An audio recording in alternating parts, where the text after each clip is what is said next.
चार सबसे बड़े मूर्ख। तेनालीरामा की कहानी। महाराज कृष्णदेवराय तेनालीरामा की बुद्धिमानी की परीक्षा लेने के उद्देश्य से उन्हें विचित्र कार्य सौंपा करते थे। ऐसा करके उन्हें अति आनंद की प्राप्ति होती थी। एक दिन दरबार में राजकीय कार्यवाही के मध्य अचानक महाराज तेनालीरामा से बोले, तेनालीरामा, इस राज्य के चार सबसे बड़े मूर्खों को हमारे सामने हाजिर करो। हम तुम्हें 1 महीने का समय देते हैं, तुरंत इस काम में लग जाओ।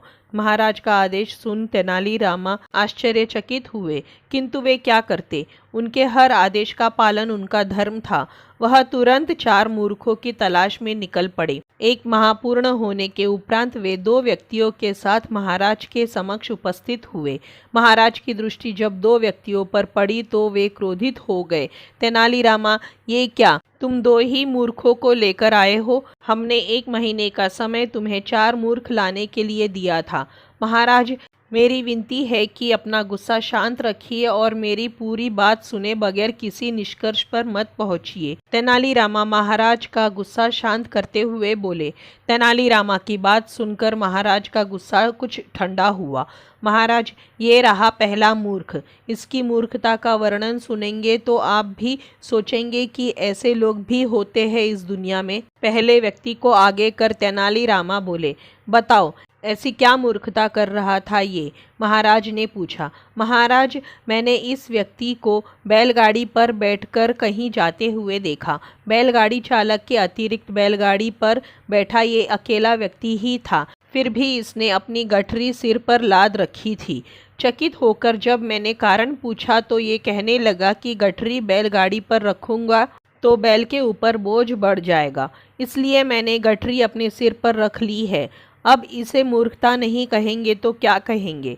पहले व्यक्ति की मूर्खता का किस्सा सुनकर महाराज के चेहरे पर मुस्कुराहट तैर गई। फिर तेनालीरामा ने दूसरे व्यक्ति को आगे किया और बोले, महाराज, ये आदमी तो इससे भी बड़ा मूर्ख है। एक दिन मैंने देखा कि ये अपने घर की छत पर भैंस लेकर जा रहा है। मुझे आश्चर्य हुआ तो मैंने पूछ लिया, लेकिन फिर इसका उत्तर सुनकर मैंने तो अपना सिर ही पीट लिया। इसने बताया कि इसके घर की छत पर घास उगाई है, इसलिए ये भैंस को छत पर ले जाता है ताकि वह वहाँ घास खा सके।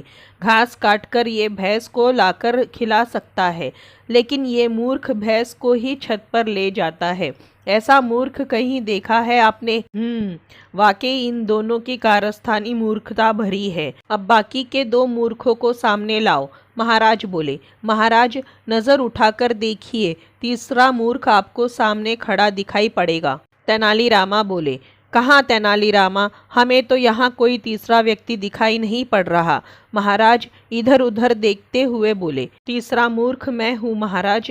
तेनालीरामा सिर झुकाकर बोले।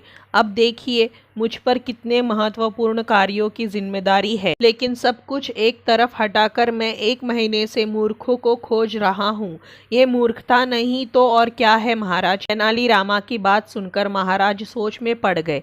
फिर बोले, और चौथा मूर्ख कहाँ है तेनालीरामा? माफ करना महाराज, पर चौथे मूर्ख आप हैं। आप सम्राट हैं। इतने बड़े साम्राज्य का भार आपके कंधों पर है। प्रजा के हित के जाने कितने कार्य आपको करवाने हैं, लेकिन उन सब को किनारे कर आप 1 महीने से मुझसे 4 मूर्खों की तलाश करवा रहे हैं, तो चौथे मूर्ख आप हुए ना? कहते हुए तेनालीरामा ने अपने कान पकड़ लिए। तेनालीरामा का उत्तर सुनकर महाराज को अपनी गलती का एहसास हो गया कि बेकार में उन्होंने अपना और तेनालीरामा का काफ़ी समय बर्बाद कर लिया।